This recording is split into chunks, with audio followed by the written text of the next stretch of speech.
અમદાવાદના કોટ વિસ્તારમાં પતંગ રસિકોએ કરાવ્યા ધાબાના એડવાન્સમાં બુકિંગ। અમદાવાદના કોટ વિસ્તારમાં ઉત્તરાયણનો અલગ જ માહોલ હોય છે। અહીંયાના વિસ્તારોમાં ન માત્ર અમદાવાદના પરંતુ દેશ વિદેશથી મોટી સંખ્યામાં લોકો મોજ માણવા માટે આવતા હોય છે।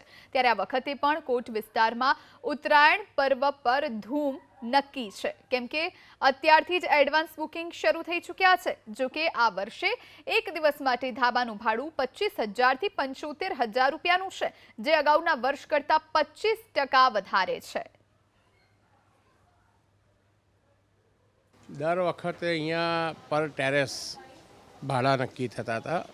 આ વખતે એક નવો ટ્રેન્ડ ચાલુ થયો છે, પર વ્યક્તિ પેકેજ અપાય છે। હવે પર વ્યક્તિ પેકેજ 4,000થી માંડી અને 6,000 સુધીનું પણ હોઈ શકે છે, પણ એની અંદર શું છે, સવારના બ્રેકફાસ્ટથી માંડી અને રાતના જ્યાં સુધી એ લોકો નીચે ના ઉતરે ત્યાં સુધી એમની જમવાની, ચા નાસ્તાની, બપોરે હાઈટી 2 ટાઈમ જમવાનું અને બધું પણ આપવામાં આવે છે। એમાં એમને ડીજે પણ આપવામાં આવે છે, એટલે પ્રોપર વેથી એ લોકો આનંદ કરી શકે, જે પૈસા ખર્ચે છે એમનું એમને સામે વળતર મળી શકે। ક્રેઝ તો અત્યારે પણ હાલ સ્ટીલ ટુડે પણ મારી પર રોજ 5-6 લોકોના ફોન આવે જ છે ધાબા માટે, પણ હવે એવું છે કે ધાબા મળવા મુશ્કેલ થઈ ગયા છે, એટલે એ રીતના ટ્રેન્ડ તો એનો વધતો જ જાય છે।